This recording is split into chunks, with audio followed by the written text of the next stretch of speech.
national title game was Iowa versus South Carolina. South Carolina obviously ended up winning that game, completed an undefeated season. Dawn Staley won her third national championship. Iowa, obviously with Caitlin Clark, missed out on that, but Caitlin cemented herself as just, she's that chick, man. She's awesome. She's so awesome. But what are your guys' thoughts on the What are y'all's guys' thoughts on the national championship game? I thought it was a great game, and 87 to 75. I saw that coming. South Carolina has 9 girls that they play. They're deep. There's overwhelming. Iowa's not that way.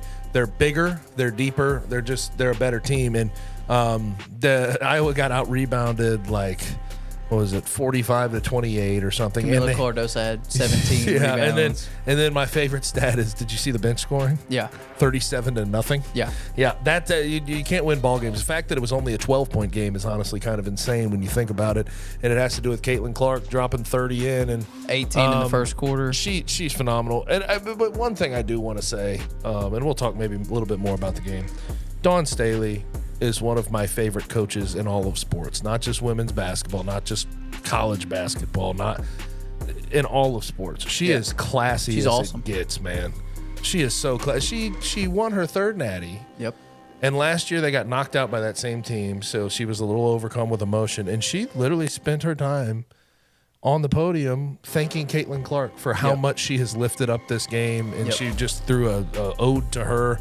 You don't have to do that when you beat that person, and she still did it. And for good reason, but still, she is one of the classiest people in sports right now. Yeah, it's hard not to love her, between just the obvious on-the-floor success that she's had at South Carolina. Then you dig deeper into her story. You learn how good she was in college at Virginia. I think she went to a national championship at Virginia against Tennessee. I think it was an 8-year career in the WNBA. And then her coaching success, 3 national championships at South Carolina. So just from that overall, her success as a player and a coach, and then if you just watch her post-game and the way that she talks about her team and the teams that she plays against, she's always a class act. It's hard not to be a big fan of Dawn Staley. Seeing the SEC championship game where LSU and South Carolina got into it, and just like the foil between Kim Mulkey and her, it's just so polar different. opposites. Complete polar opposites.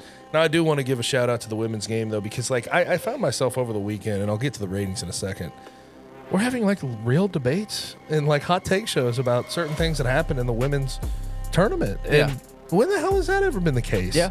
One of them was the illegal screen at the end of the UConn and Iowa game, which was an illegal screen. We can, if you want to sit down with me and say you don't call it at that point with 3 seconds left, cool. But if you're trying to tell me it wasn't an illegal screen, you can kiss my ass. That was like the definition of an illegal screen by Leah Edwards, great player, but it was an illegal screen.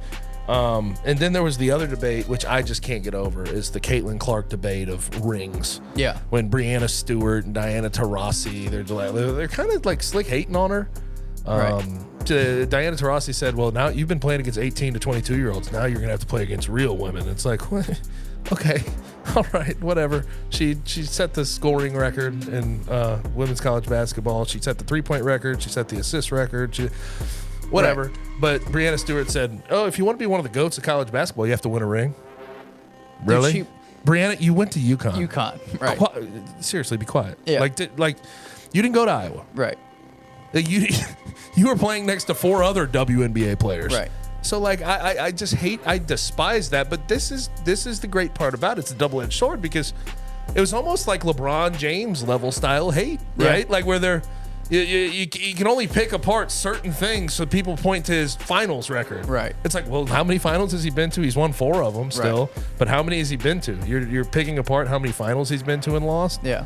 You know, like when you get to this certain level of celebrity and there's stardom, so few there's things. gonna be some level of hate, and that's sort of the thing that the fact that Caitlin Clark is getting picked apart, to me, for not having a ring at the college levels, that's a good thing. That's a good thing. That's showing that, like, oh, she's reached this level where people are going to try to pick her apart. Yeah, and I mean, you just look at what she did outside of the numbers and the records that she broke.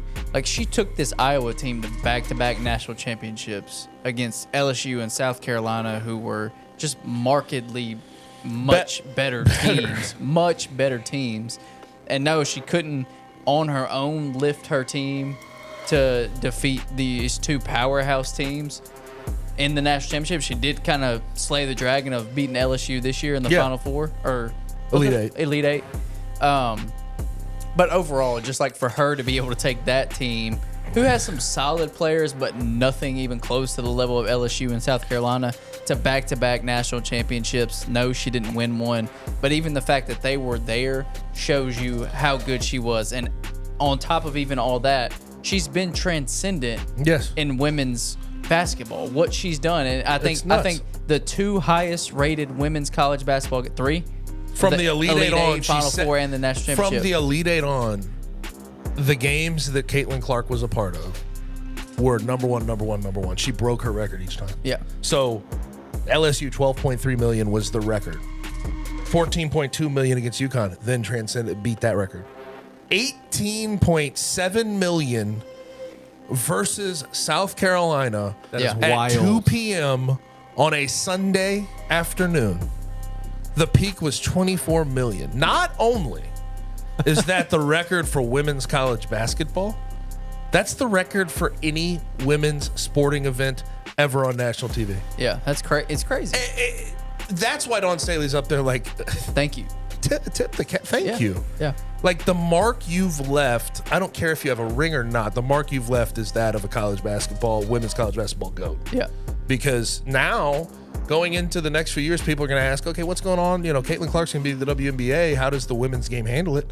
Well, because of Caitlin Clark's influence, you're going to have more girls like her, and then you're going to have, Juju Watkins at USC is badass. I mean, she set the freshman scoring record in women's college basketball. Yep. Hannah Hidalgo from Notre Dame is phenomenal.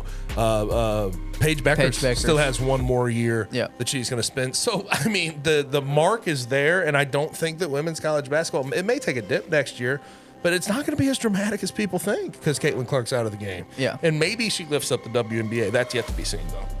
Yeah, and there are these times where women's college basketball has, leveled up.